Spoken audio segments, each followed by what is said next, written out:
करेंगे वेटेज की, अगर बात करेंगे तो सबसे इंपॉर्टेंट है। तो देखो मैं कैसे डिवाइड किया हूं, मैं यूनिट एंड टॉपिक यहाँ पे दिया हुआ है, इन टॉपिक को आपको पढ़ना है। नंबर ऑफ क्वेश्चन कितने आ सकते हैं, वेटेज परसेंटेज दिया हुआ है इधर कितने आ सकते हैं। तो अगर आपसे फिजिक्स के लिए कब कम क्वेश्चन बनते हैं, मान लो बहुत लोगों को क्या होता है कि फिजिक्स बनता ही नहीं है, तो उनके लिए बेस्ट तरीका क्या होता है, आप क्या करो कि पहले तो पता कर लो कि किसकी वेटेज ज़्यादा है, उसके अनुसार अपने प्रिपरेशन को बढ़ा दो और उसको बार बार, अभी 60 से बने हुए हैं, 4 से 5 बार क्या करो आप रिवीजन करो, बार बार फार्मूला देखो, बार बार क्वेश्चन लगाओ। तो देखो यहाँ से अगर हम बात करेंगे अल्टरनेटिंग करंट के टॉपिक में बात करूंगा तो average, peak value and RMS value, ये टॉपिक इंपॉर्टेंट है और इससे 3 क्वेश्चन आने वाले हैं, है कि नहीं। वेटेज कितना है इसका, 6% वेटेज है। कितना वेटेज है भाई, 6% वेटेज है, मतलब 6% वेटेज है। अब बात करेंगे capacitance and definition of capacitance, ये भी इंपॉर्टेंट है। तो इसमें तुम्हें क्वेश्चन एक आएंगे और ये कितने हैं भाई, 2% वेटेज है इसका, कितना है 2% वेटेज है। तो सबसे ज्यादा आपको फोकस इन टॉपिक पे करना है, ज्यादातर केसेस में इन टॉपिक पे करना है, मैं मार्क करते चलता हूं। Current electricity, definition of current and current density and drift, इससे करंट इलेक्ट्रिसिटी को 10% वेटेज है और इससे कितने आएंगे क्वेश्चन भैया, 5 क्वेश्चन आने वाले हैं, 5 क्वेश्चन आएंगे और आपको ज्यादा से ज्यादा बार बार इसको पढ़ना है। मतलब कि ये 2 टॉपिक आपको स्टार मार दिया हूं, इसको ज्यादा पढ़ना है आपको। Electromagnetic field and magnetic field due to the moving charge, इससे अगर बात करेंगे तो 3 क्वेश्चन आएगा, काफी इजी क्वेश्चन आता है। इसके भी वेटेज कितने हैं, 6% वेटेज है। कितने वेटेज है भाई, 6% वेटेज है। कितने वेटेज है, 6% वेटेज है। अब बात करते हैं हम electromagnetic induction, flux and the Faraday's law of electromagnetic induction, इसका वेटेज कितने हैं भाई, इससे कितने आएंगे भाई, इससे 2% वेटेज है और क्वेश्चन कितने आएंगे, 1 आएंगे। कितने आएंगे, 1 आएंगे। अब आ जाता है electrostatics property of charge and the Coulomb's law, ये भी भैया बहुत इंपॉर्टेंट है और कितने आने वाले हैं, 6% वेटेज है और क्वेश्चन कितने आने वाले हैं, 3 क्वेश्चन आने वाले हैं, ठीक है ना। अब नेक्स्ट देखो, अब आ जाता है फ्रिक्शन, काइनेटिक फ्रिक्शन। अब इससे कितने वेटेज है भैया, दिन भर बनाओगे 2% वेटेज है और क्वेश्चन कितना आएगा, 1 आ जाएगा। Gravitation and universal of gravitation से 4% वेटेज है, इसका क्वेश्चन कितना आएगा, 2 क्वेश्चन आएगा। अगर बात करेंगे मॉडर्न फिजिक्स, मतलब फोटो इलेक्ट्रिक इफेक्ट आ गया, मॉडर्न फिजिक्स की बात करोगे, मॉडर्न फिजिक्स में आ जाएगा तुम्हारा डुअल नेचर आ जाएगा, एटम न्यूक्लियाई आ जाएगा। इससे क्वेश्चन कितने बनने वाले हैं, कितने बनने वाले हैं भाई, 10% वेटेज है, क्वेश्चन कितने आएंगे, 5। इस टॉपिक में मॉडर्न फिजिक्स में फोटो इलेक्ट्रिक इफेक्ट में ही है, डुअल नेचर आ जाएगा, सेमीकंडक्टर आ जाएगा, न्यूक्लियाई आ जाएगा, ये सारा इससे रिलेटेड टॉपिक है। तो इससे ले देकर कितने क्वेश्चन आने वाले हैं, 5।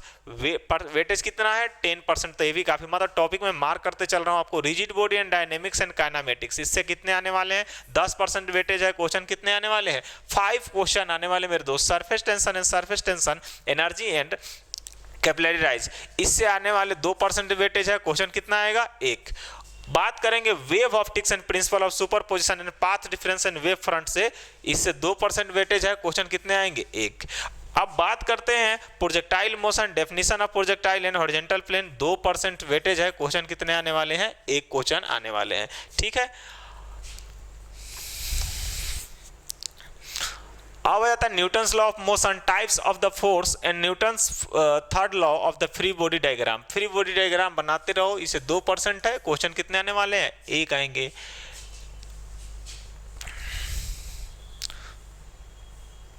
Kinetic theory of gases, KTG and the thermodynamics, कितने हैं भाई, इसके 4% है, क्वेश्चन कितने आएंगे, 2। अब बात करते हैं solid and semiconductor and energy band, इससे कितने आने वाले वे क्वेश्चन, 6% वेटेज है, कितने जगह, 3। मॉडर्न फिजिक्स का पार्ट है। मेजरमेंट एंड एरर, 4% चांस है, क्वेश्चन कितने आएंगे, 2। साउंड वेव एंड इक्वेशन, इसके कितने हैं भाई, 2%, 1 question. Geometrical optics and plane mirror, 6%, question कितना आएगा, 3 आने वाला है। बात करेंगे हम इलेक्ट्रोमैग्नेटिक वेव्स की, इससे क्या है, 4%, क्वेश्चन कितने आ सकते हैं, 2 आ सकते हैं इलेक्ट्रोमैग्नेटिक वेव से। Rectilinear motion and distance and displacement, 4% chances है, क्वेश्चन कितने आएंगे, 2। Fluid mechanics and measurement and calculation of the pressure, इसकी बात करूंगा 2% मतलब कि 1। तुम ले देकर अगर बात करूंगा, तुम अगर क्या क्या कर लो अच्छे से, करना क्या है अपने को तो बता देता हूं टॉपिक। अपने को बहुत सेमीकंडक्टर और वाला पोर्शन है, इसको तुमको बहुत अच्छे से करना है। दूसरा है अपने पास ये ज्योमेट्रिकल ऑप्टिक्स। ऑप्टिक्स अगर बात करेंगे तो ऑप्टिक्स को तुम खूब अच्छे से पढ़ो, रगड़ रगड़ के पढ़ो, इतना पढ़ो। ये 2 टॉपिक, एक हो गया इधर है ना, ये यहाँ पे ये बहुत अच्छा होना चाहिए, ठीक है ना, 2 इधर।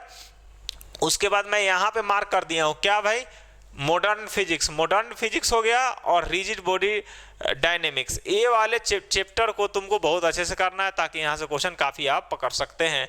और साथ में मैंने ये बताया कि अगर यहाँ पे अल्टरनेटिंग करंट, ये सारे टॉपिक तुमको काफ़ी अच्छे से, और करंट इलेक्ट्रिसिटी, इस टॉपिक को तुमको काफ़ी अच्छे से पढ़ना पड़ेगा। इन टॉपिक को पहले पूरा अच्छे से कर लो, फिर बाकी टॉपिक पे क्या करना, अपने को ध्यान देना। इससे क्या होगा कि जिनका मार्क्स अगर मान लो कि फिजिक्स बिल्कुल बन नहीं रहा, फिजिक्स मतलब कि बिल्कुल बन नहीं रहा, 5-7 क्वेश्चन 8 क्वेश्चन बन रहा है, अगर तुम कम से कम 20 से 30 क्वेश्चन अगर बना लिए तो तुम्हारे स्कोर क्या हो जाएंगे, काफ़ी अच्छे आ जाएंगे, सही हो गए। 20 से 30 क्वेश्चन बन गए तो स्कोर सही हो जाएंगे। तो इस तरह के टॉपिक को पूरा जी जान लगा दो। जी जान लगाने का मतलब है कि काफ़ी अच्छे से आपको करना पड़ेगा। जब आप काफ़ी अच्छे से करेंगे तो अब जाकर वहाँ कंपटीशन में क्वेश्चन बनता है। आप सोचेंगे कि ऊपर ऊपर मैं पढ़ लेता हूँ और जाकर वहाँ क्वेश्चन बनेंगे, तो बिल्कुल क्वेश्चन नहीं बनेंगे। आपको वेटेज के हिसाब से ही पढ़ना चाहिए हमेशा, कि वेटेज इसके ज़्यादा है और उसके हिसाब से करो और क्वेश्चन लगाओ। बाकी भी पढ़ना है, ऐसा नहीं कि सब छोड़ देना, बट इनको बार बार रिविजन करते रहो, इनको बार बार क्वेश्चन बनाओ और क्वेश्चन आते हैं इजी। अगर बात करूंगा अल्टरनेटिंग करंट के, काफी क्वेश्चन इजी आते हैं, आप आसानी से क्वेश्चन क्या कर सकते हैं, सॉल्व करते हैं। अब क्या करेंगे हम, अभी तो मैं तुम्हें ओवरऑल व्यू बता दिया, अभी क्या करूंगा, एक एक चैप्टर शुरू कर रहा हूं मैं फिजिक्स का। आप क्या करना, लेक्चर अटेंड करना। इससे क्या होगा कि आपको जरूर बेनिफिट होने वाले हैं, आपके नीट के प्रिपरेशन में और एग्जाम में बेनिफिट होने वाले हैं, ठीक है।